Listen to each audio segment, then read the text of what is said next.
The Prisoners Who Saw America. How German POWs Discovered the Truth. The Arrival. July 14, 1943.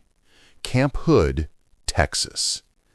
The temperature hovers around 103 degrees Fahrenheit, and the air shimmers above the tarmac where a train has just disgorged its cargo of human bewilderment.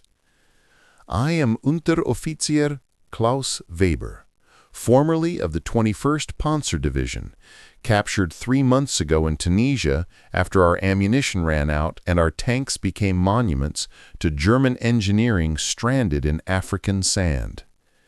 I am 24 years old.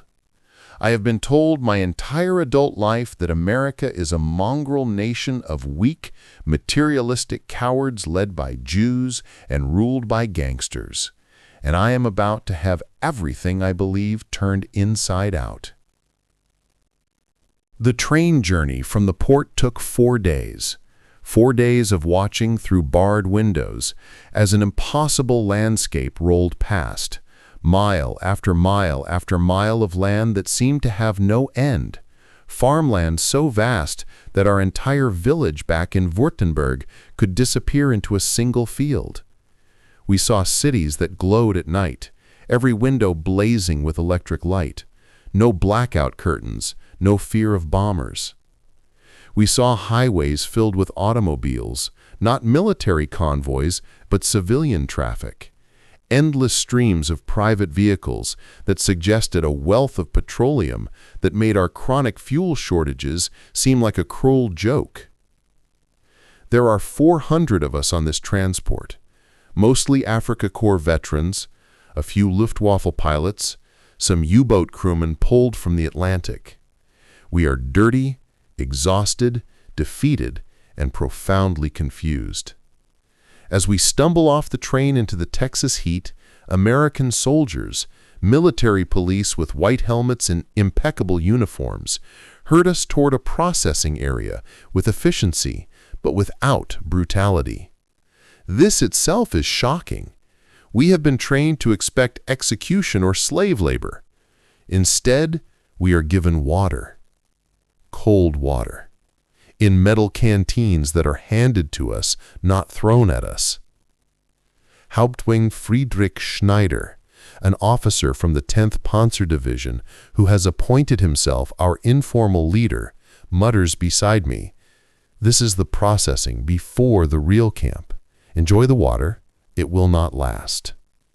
Schneider is 34, a committed Nazi Party member since 1934, a veteran of Poland, France, and Russia before his capture in North Africa. He speaks with the certainty of a man whose worldview has never been seriously challenged. I want to believe him. It would be easier to believe him. The processing takes 6 hours. We are photographed, fingerprinted, documented with a bureaucratic thoroughness that is somehow both German in its precision and American in its impersonal efficiency. We are issued clothing, clean clothing, khaki uniforms without insignia, underwear, socks, boots that actually fit. The American sergeant overseeing our group explains through an interpreter that we are now prisoners of war under the protection of the Geneva Convention, that we will be treated humanely, that we will be paid for work details, that we may write letters home subject to censorship, that we may receive packages. The interpreter, I notice, is a German-American, a young man who speaks with a Bavarian accent corrupted by American English patterns. His name is Corporal Thomas Hoffman, and when he speaks to us there is neither hatred nor superiority in his voice, just a kind of professional courtesy that seems completely alien to military interaction as I have known it. I spent 3 years in the Wehrmacht where officers routinely screamed at enlisted men, where a slap or a kick was considered normal motivation, where human dignity was something discussed in philosophy but rarely practiced. As the sun descends toward the western horizon, turning the Texas sky the color of molten copper, we are loaded onto trucks, American trucks, GMC vehicles that are larger and more powerful than anything I have seen in the German army outside of propaganda films about captured equipment. The trucks have bench seats, canvas covers for shade, and they ride smoothly over paved roads toward what I assume will be our prison. Camp Hood sprawls across thousands of acres of central Texas scrubland. From the back of the truck, I can see guard towers, yes, but also barracks that look newly constructed, administrative buildings, what appears to be a hospital complex with a Red Cross painted on the roof, recreation areas, and in the distance more construction continuing. The camp is enormous, far larger than many military bases I served on in Germany. The Americans, it appears, have built cities just to house prisoners. We are assigned to Compound C, Barracks 7. The barracks is a long wooden structure raised slightly off the ground, with windows covered in wire mesh, bunk beds, individual lockers, electric lights, and, I stand in the doorway unable to process this, electric fans mounted on the ceiling. In the middle of Texas summer, they have provided electric fans. There are showers, communal but with hot and cold running water. There are toilets, proper flush toilets, not latrines. An American sergeant, a heavy-set man in his 40s who looks like he has never missed a meal, explains through Corporal Hoffman that we will be fed 3 meals daily, that breakfast is at 06:30 hours, that we are expected to maintain the barracks in clean condition, that work details begin tomorrow, that we may organize our own recreational activities subject to approval, that there is a canteen where we may purchase small items with the scrip we will earn from labor. Purchase? Hauptmann asks with heavy skepticism. We are prisoners. What do we purchase? Corporal Hoffman translates the question, listens to the sergeant's response, turns back to us. Cigarettes, candy, writing paper, toiletries, small luxury items. You will earn 80 cents per day for agricultural work, less for other assignments. The canteen sells at subsidized prices. I watch Schneider's face as he processes this information. We have been in American custody for less than 12 hours, and already the psychological foundation is cracking. We are not being starved. We are not being tortured. We are being paid to work. This is not how victors are supposed to treat the vanquished, not according to everything we've been taught about the brutal, Jewish-controlled American war machine that takes no prisoners and shows no mercy.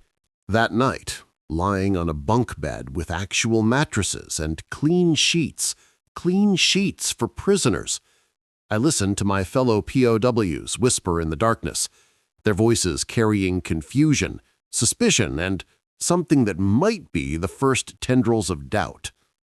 They are fattening us for something worse, someone mutters. This is propaganda for the Red Cross inspectors. Once they leave, the truth comes.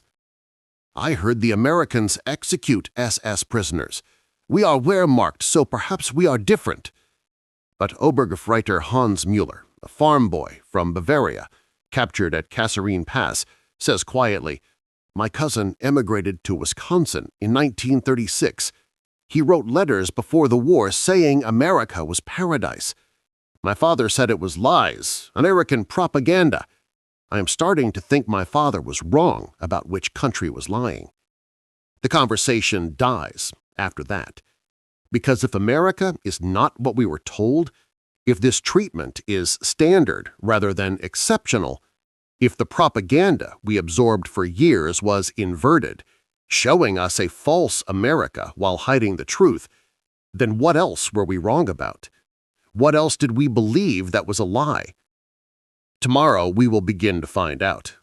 Tomorrow we will begin working, and in working, we will see America as no German soldier was ever supposed to see it, from the inside, close enough to touch, impossible to deny. I fall asleep to the sound of electric fans whirring, the sound of casual abundance that will haunt me for the rest of my life, the sound of a nation that has so much power it can waste electricity keeping prisoners comfortable in the summer heat. Back home in Germany, we have blackouts to conserve fuel.